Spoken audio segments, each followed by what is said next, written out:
अगर आप भी करियर में रुकावट और प्रमोशन की देरी से परेशान हैं, किस जीव की सेवा से, किस जीव को भोजन कराने से शनि और मंगल जैसे क्रूर ग्रह भी हो सकते हैं शांत? आइए जानते हैं पंडित जी से। पंडित जी, देखिए, ऐसा है, ग्रहों को शांत करने में जीवों का बहुत योगदान है। करियर में अगर रुकावट आ रही है या आपके प्रमोशन में देरी हो रही है, बार बार नौकरी छूट रही है या आपके पास कोई काम ही नहीं है, तो बंदर, कौवा और कुत्ते की सेवा करनी चाहिए। जानते हैं, जीवों की सेवा करने से जो आपके मन को सुकून मिलता है, जो आपके मन को शांति मिलती है, जो आपका आभा मंडल बढ़ता है और जो आपके मन को एक आत्मविश्वास बढ़ता हुआ दिखाई देता है, वही आपके सफलता का कारण बनता है।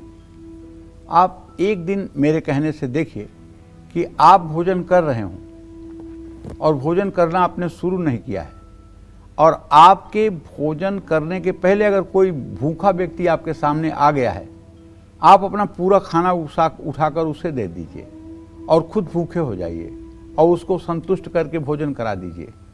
उस दिन का सुख और जितने दिनों तक आपने भोजन किया है उसके सुख की तुलना करिए। भूखे पेट आपको वो सुख मिलेगा, वो परम आपको आनंद प्राप्त होगा जिसको शब्दों में कह पाना असंभव है। इसीलिए मैं बार बार हर कार्यक्रम में कहता हूं, परहित सरिस धर्म नहीं भाई, पर पीड़ा सम नहीं अधमाई। परहित के समान दूसरा कोई धर्म ही नहीं है और दूसरे को दुख पहुंचाने से बड़ा कोई दुनिया में पाप ही नहीं है। यहां मैं सिर्फ जीवों की बात इसलिए कर रहा हूं कि ये भी आपको ये मान के करना है कि सब में वही प्रभु है। ये कर्मों के अनुसार अलग अलग योनियां प्राप्त हो गई हैं। ये 84 लाख योनि के अंतर्गत ही आते हैं। इसलिए इनकी भी सेवा करना प्रभु की ही सेवा करना है। और जब ऐसा विचार मन में आता है, सकारात्मक विचार मन में आता है, तो निश्चित रूप से आप किसी के प्रश्नों का जवाब आत्मविश्वास के साथ दे सकते हैं। इसीलिए कह रहा हूं, बंदर को गुड़ चना केला खिलाना चाहिए। जो बच्चे अपनी पढ़ाई और अपने करियर में बेहतर करना चाहते हैं, उनको गुड़ और चने बंदरों को जरूर खिलाना चाहिए। पंछियों को दाना जरूर डालना चाहिए। कौवे को खिचड़ी या रोटी देनी चाहिए। कुत्ते को रोटी खिलानी चाहिए। अच्छी मेहनत के बाद भी प्रमोशन नहीं मिल रहा है तो 7 तरह का अनाज पंछियों को डालें। अपनी आमदनी बढ़ाने के लिए भीगे हुए काले चने बंदरों को खिलाएं। ये उपाय मंगलवार या शनिवार को करें। ये उपाय करने से शनि, मंगल और राहु दोष की शांति होगी। करियर में तरक्की के रास्ते खुलेंगे। कंजूसी से पशु पक्षियों की सेवा ना करें।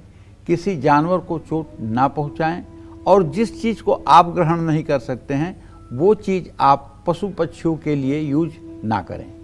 अगर इस गर्मी के सीजन में आप पंछियों के लिए शुद्ध पानी पीने की व्यवस्था जगह जगह पर कर दें तो मैं विश्वास के साथ कहता हूं, जो बहुत बड़ा यज्ञ करने का फल होता है, जो गोदान करने का फल होता है, जो कुंभ में जाकर के माघ के महीने में सैयादान करने का फल होता है, वो फल शायद आपके 4 बाटल पानी से आपको मिल जाएगा और आपके बुरे से बुरे समय में भी भगवान की कृपा आपको दिखाई देगी। इसलिए जीवों के प्रति हर समय करुणा का भाव होना चाहिए।